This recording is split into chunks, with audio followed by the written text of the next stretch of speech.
It was after the Civil War. There was a Homestead Act, and if a young person that was 21, he could buy it for $1.25 an acre. I think would be happy to have the land be a part of the new frontier today. Electric cooperatives have a very distinct difference in the way they operate. The major component of that is the fact that the customers that we serve are also the owners of the cooperative.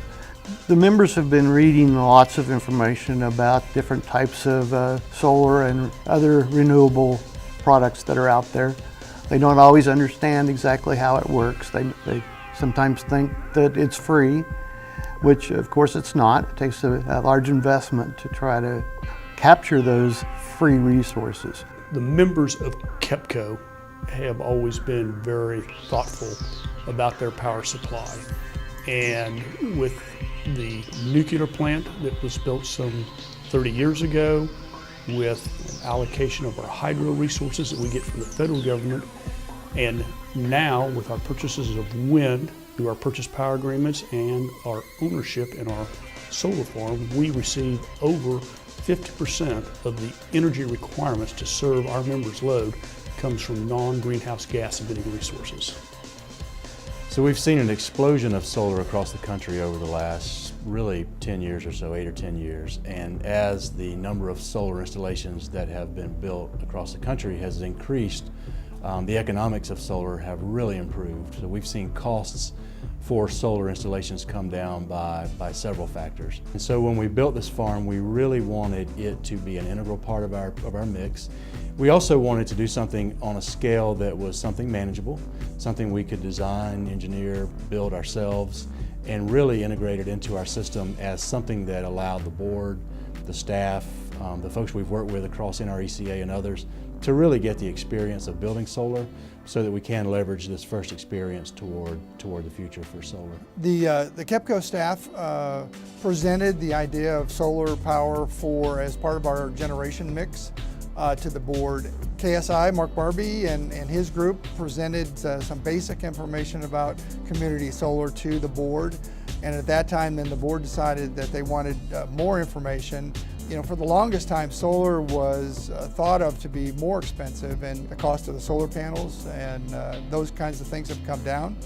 And when we got that information, we found out that it truly was economical for us to do that, and it made the decision to go forward even easier. The first thing we did was consider, okay, what kind of a project would we do? And really a big benefit of that was our national association, the National Rural Electric Cooperative Association. So they put together a PV manual, a photovoltaic manual that talked about financing, constructing, designing, operations and maintenance, all that kind of stuff. And they put a really good resource together. And then they also put together some design templates. And these templates, you can't just take them and cookie cutter and put it out there, but they give you the flavor of what the design needs to entail. In 2015, the IRS reallocated approximately $280 million in NCREBs to the electric cooperatives, and it was only to be used for renewable energy projects. So KEPCO decided to use that type of financing. You had to apply for that financing from the government and then get accepted. And once we got accepted, we got a $2.1 million allocation.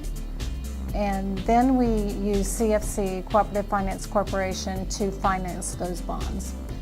And that's just traditional financing. But what makes NCREBs unique is the government turns around and they give you a reimbursement or a subsidy on the interest expense. So that brought down the rate to a very favorable rate, a little bit over 1%. The rural people started this a long time ago. The costs have come down considerably, and we feel they might come down more in the future. We've started one project and completed it, and it's running well. We hope to add more in the next 3 or 4 years. The cooperatives are a rural organization. We're out at the end of the line, so to speak.